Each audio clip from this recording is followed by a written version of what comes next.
Ça va commencer dans 3, 2, 1. Binge Audio présente. Attention, cet épisode rapporte des scènes violentes et comporte des descriptions qui peuvent être choquantes.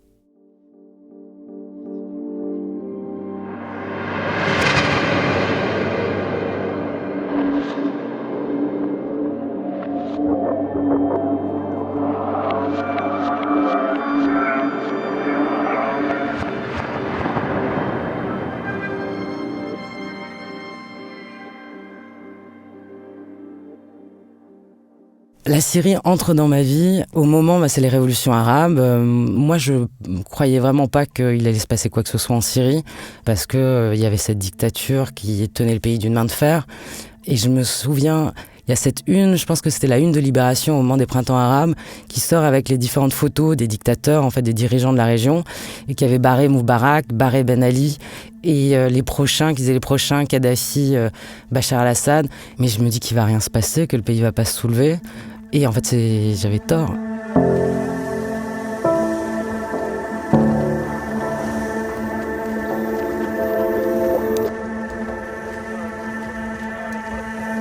Les premiers reportages que je fais sur la Syrie, en tout cas sur ces événements, c'est à la frontière libanaise, au nord.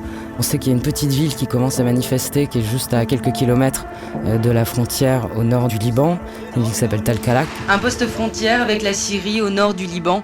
Ce pont, cette rivière sont des points de passage traditionnels pour les frontaliers. La semaine dernière, nous avions pu les filmer. C'est désormais impossible. Ils sont la cible de tireurs embusqués postés de l'autre côté, en Syrie.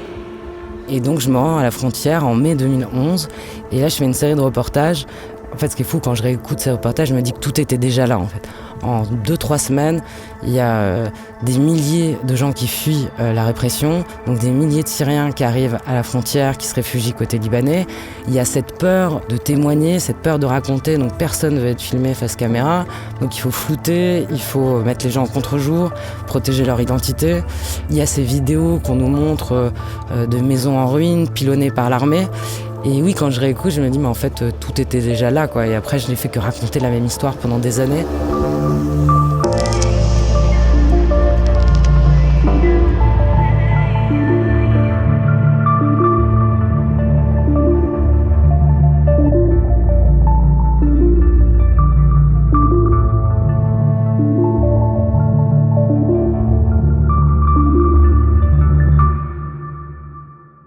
C'est les premiers reportages, mais c'est à la frontière, je suis pas encore en Syrie. Je voulais aller, en tout cas je voulais essayer d'aller voir ce qui se passait parce que ça me semblait mon travail tout simplement et que je pouvais pas être basé au Liban et ne pas aller voir ce qui se passe si j'étais allé voir en Libye ce qui se passait. Donc c'est comme ça que ça a commencé. Et j'ai essayé d'avoir un visa de la part du régime qui donnait très très peu de visas à cette époque aux journalistes étrangers. Et j'ai essayé de voir si c'était possible par les réseaux clandestins, par ce qui était à l'époque, on ne savait pas trop si c'était une opposition, en tout cas même pas une révolution, on ne savait pas trop vraiment ce que c'était, quoi. Donc j'ai activé les 2 contacts et il se trouve que c'est l'un qui a été plus rapide et qui a marché. Et c'est comme ça que je suis allée à Homs en décembre 2011.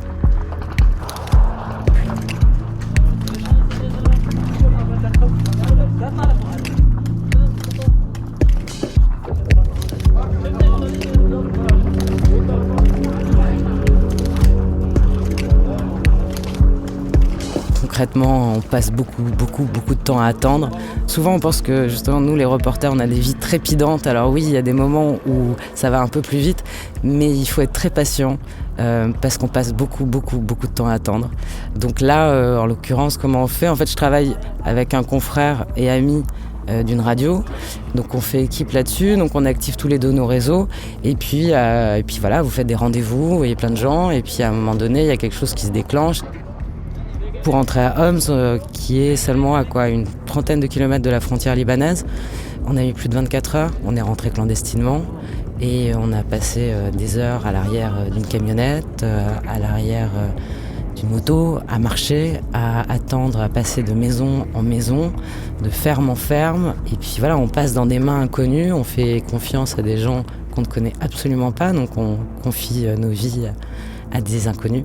Mais voilà, on a un contact qui nous assure qu'on peut rentrer, qui assure aussi notre protection, parce que c'est un garant, mine de rien.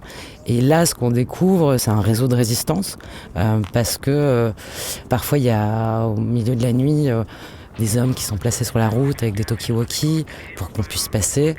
On est avec des hommes qui ont des armes. Après, ça m'a toujours fait sourire cette remarque sur il y avait des armes dès le début de la Révolution. Alors oui, les manifestations étaient pacifiques. Oui, les gens, enfin moi, les opposants que j'avais rencontrés me disaient qu'ils voulaient que les manifestations soient pacifiques et ils resteraient pacifiques parce que c'était le piège du régime de les entraîner dans un conflit armé. Après, on est quand même dans une région où il y a eu des guerres, des décennies de guerre, que ce soit le conflit israélo-palestinien, que ce soit le Liban qui était en guerre pendant des décennies, que ça soit l'Irak juste à côté. Donc oui, il y avait des armes qui circulaient. À l'époque, la Kalachnikov se négociait à quoi, 1200, 1300 $ à Beyrouth. Donc oui, il y avait des armes. Après, moi, les armes que j'ai vues à ce moment-là, on n'était pas sur de l'armement lourd. On était avec soit des vieilles Kalash, soit des fusils de chasse, parce qu'on était dans des campagnes, et plus sur la volonté de se protéger et de toute façon, ils n'avaient pas du tout les moyens de faire beaucoup plus.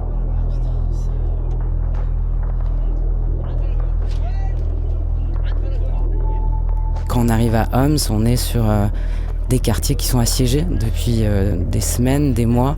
Des gens qui coupent les arbres dans la rue pour pouvoir se chauffer parce qu'ils n'ont pas d'électricité. On est dans une forme de punition collective. Ce sont les quartiers qui ont manifesté et continuent à manifester à ce moment-là. Donc ils sont punis pour ça. Il y a des tanks au coin des rues. Il y a des snipers qui sont positionnés en haut des immeubles et qui tirent sur les passants. La situation est sidérante. C'était très compliqué de travailler parce qu'on était là clandestinement, parce que l'armée quadrillait la ville. Donc il y avait plus de 200 checkpoints dans la ville. On ne restait pas plus de 10 minutes au même endroit, donc c'est très difficile de se faire une idée vraiment de ce qui se passe. Puis moi je sais que j'étais un peu parano sur ce qu'on me montrait. Quand vous restez aussi peu de temps, tout va très vite, vous n'avez pas le temps de vérifier vraiment l'information. J'avais peur qu'on me raconte n'importe quoi. Il y a des hommes qui pleurent devant ma caméra en me demandant de l'aide, des hommes adultes. Et il y a des gens qui sont en colère parce qu'ils essaient de protéger leur quartier en disant « mais moi j'ai pas à faire ça et ça fait des mois que ça dure et ma famille, mais qui protège ma famille ?» Et il y a des gens qui se font tirer dessus comme des lapins juste en marchant dans la rue.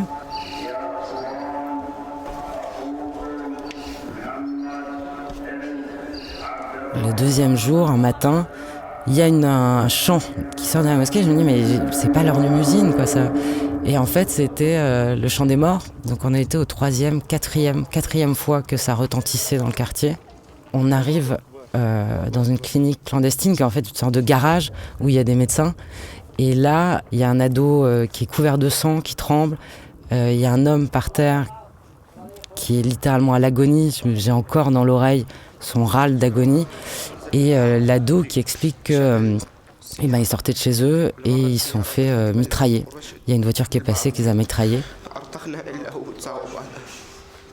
Et en fait, ils vont pas à l'hôpital parce qu'ils achèvent les blessés à l'hôpital. Donc ils ont peur d'aller à l'hôpital. Et là, je me dis, bon, ça fait 3-4 fois que j'entends le chant des morts. Cet ado qui a l'air complètement en panique. Ils sont pas armés. Enfin, ils sortaient de chez eux. L'homme est en train de mourir. Et si j'étais chez les salauds, ils viendraient pas ici. Ils viendraient pas se faire soigner derrière une porte de garage où il y a rien, sinon un infirmier ou quelqu'un qui peut éventuellement juste tenir l'homme qui est en train de mourir. Donc ça tient à des détails où là je me dis bon, peut-être qu'on me raconte pas n'importe quoi. Et c'est qu'après, quand j'étais sortie, j'avais vraiment fait en sorte de faire tout traduire, tout ce qui était en arabe, pour vraiment être sûr que les messages, je racontais pas n'importe quoi quand je racontais les manifestations, que je me faisais pas avoir, oui, tout simplement.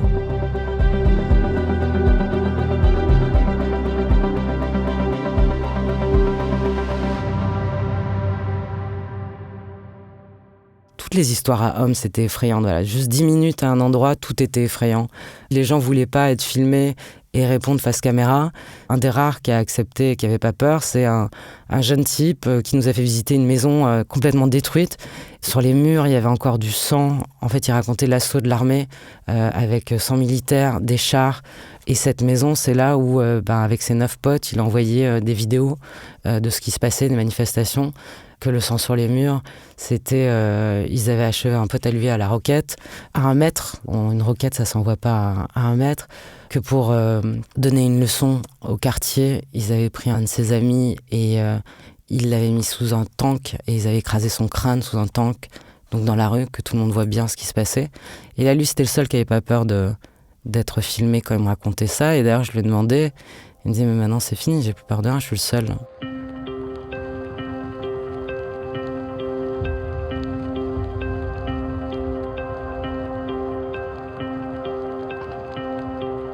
On sort d'un quartier où les gamins chantent une chanson vraiment pour nous faire plaisir. Et juste au coin de la rue, y a un cadavre qui a été jeté. Il y a des gens qui se cachent pour essayer de récupérer ce cadavre parce qu'en fait, quand ils avancent, il y a des snipers qui sont positionnés et qui tirent. Donc c'était un homme, un habitant du quartier, qui avait été jeté là 2 heures plus tôt, et il y avait son neveu, et il nous disait, ça fait 3 semaines qu'il a disparu, il a été arrêté par les services de sécurité, et il avait une caméra à la main, et il disait, ça c'est sa caméra, c'est parce qu'il filmait les manifestations. Donc en fait, ils attendaient la tombée de la nuit pour que les snipers ne les repèrent pas quand ils avancent pour récupérer le corps. Il s'appelle Messam Al-Yassem, c'est mon oncle. Il a été arrêté il y a 13 jours par des hommes de la sécurité. Ils l'ont torturé. Ses mains sont attachées dans le dos. C'est impossible d'aller chercher son corps. Tant qu'il y a des snipers, c'est impossible. C'est comme ça. On peut rien faire depuis 5 mois. Lui, c'était un militant. Sa seule arme, c'était la caméra.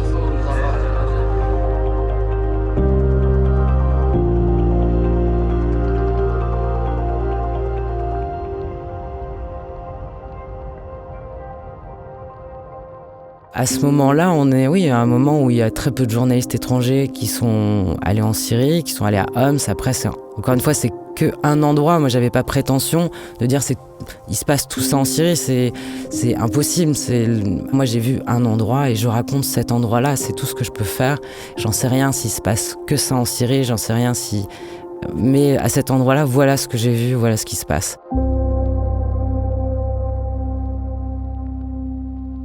Les conditions, c'est on tourne un maximum, on diffuse pas sur place pour pas se faire repérer, parce que c'est très dangereux.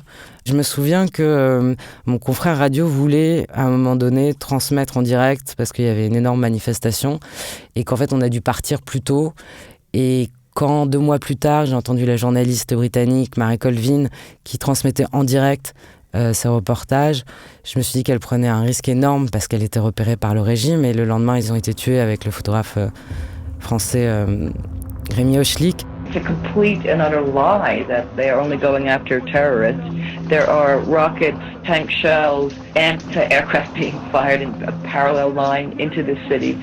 The Syrian army is simply shelling a city of cold, starving civilians. On reste le temps qu'il est possible de rester, donc finalement ça a été quelques jours.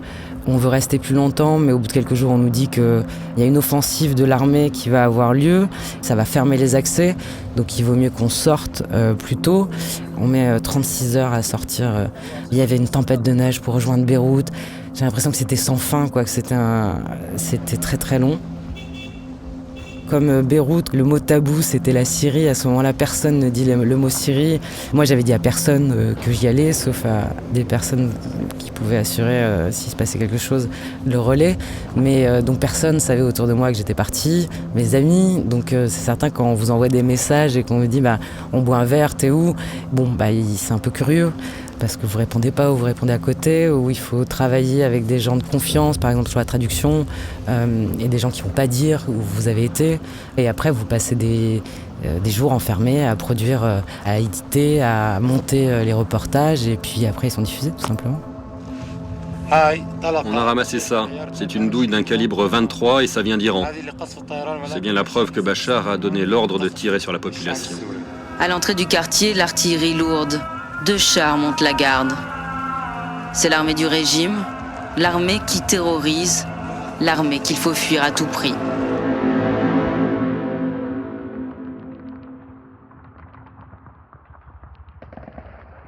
J'ai trouvé que c'était un reportage très très dur. Les conditions étaient très difficiles.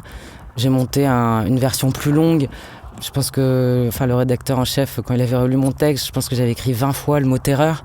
Donc j'avais trouvé que c'était très très dur, très très compliqué, très très dangereux, c'est sûr. Ça ressemblait pas du tout à la Libye. Donc on était dans autre chose. Et j'avoue que j'avais des confrères et des consoeurs qui me contactaient pour avoir les contacts, pour pouvoir y aller. Et qu'en fait c'était des conditions de reportage ou un reportage que je souhaitais ni à mes ennemis, ni à mes amis. Donc je me suis pas dit, il faut absolument y retourner. J'avais pas de plan préconçu en tête, d'autant que très vite, il y a Gilles Jacquier de France Télé qui est mort.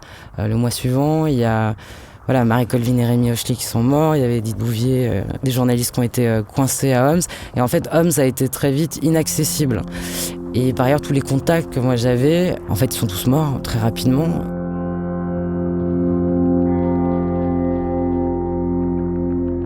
À l'époque, tout allait très vite. On n'avait pas du tout cette notion de ça va durer des années. Moi, par exemple, j'ai filmé toute cette route pour aller à Homs et pour en sortir. Et je me disais que j'allais pas diffuser ces images parce que ça allait mettre en danger mes contacts et que je diffuserais bien ça d'ici l'été, quand ça sera terminé. Parce qu'à l'époque, Ben Ali était tombé très rapidement, Moubarak était tombé très rapidement, Kadhafi, ça avait mis un peu plus de temps, 8 mois, ce qui paraissait long à l'époque, mais je n'avais aucune idée que ça allait durer comme ça pendant des années. Donc oui, moi je me disais, d'ici à l'été, je diffuserai ces images, je ferai un film plus long. Non, après j'étais contente de sortir de Homs, parce que j'avais trouvé que c'était très très difficile. J'avais pas d'urgence à y retourner, en vrai.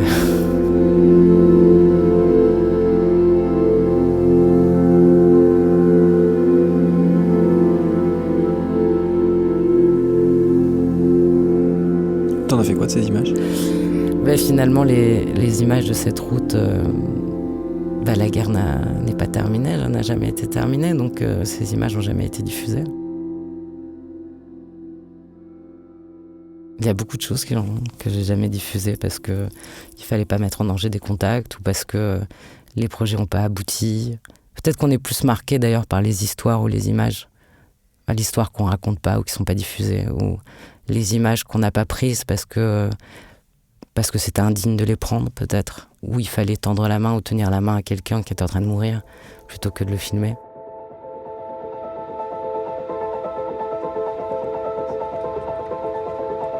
J'ai pas d'urgence à y retourner, mais après je veux quand même continuer à raconter l'histoire.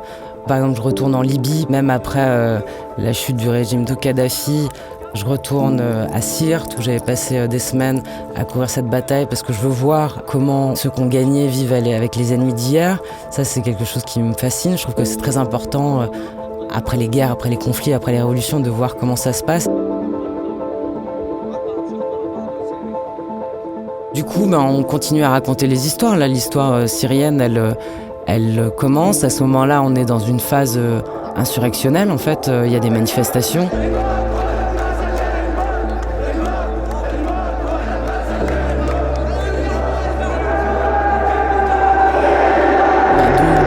C'est assiégé.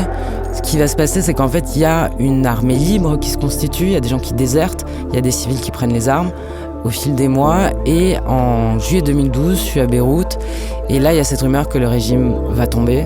Je vois arriver plein de journalistes des rédactions françaises, qu'on appelle les envoyés spéciaux, qui veulent absolument aller arriver à Damas, passer clandestinement. Moi, j'ai des contacts, des infos, que c'est possible, qu'il y a aussi une offensive qui va être lancée sur Alep, la deuxième ville du pays au nord, et que là, il y a un moyen de passer.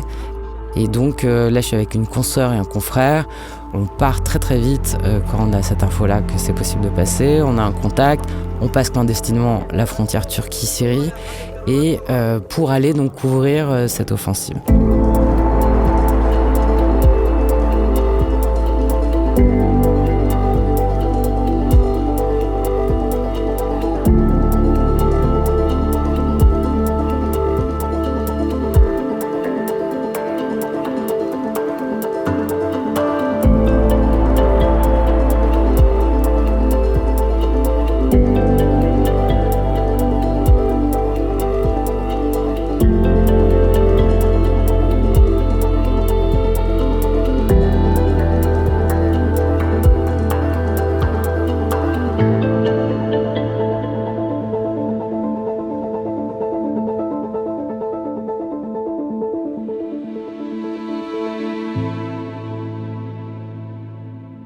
À suivre.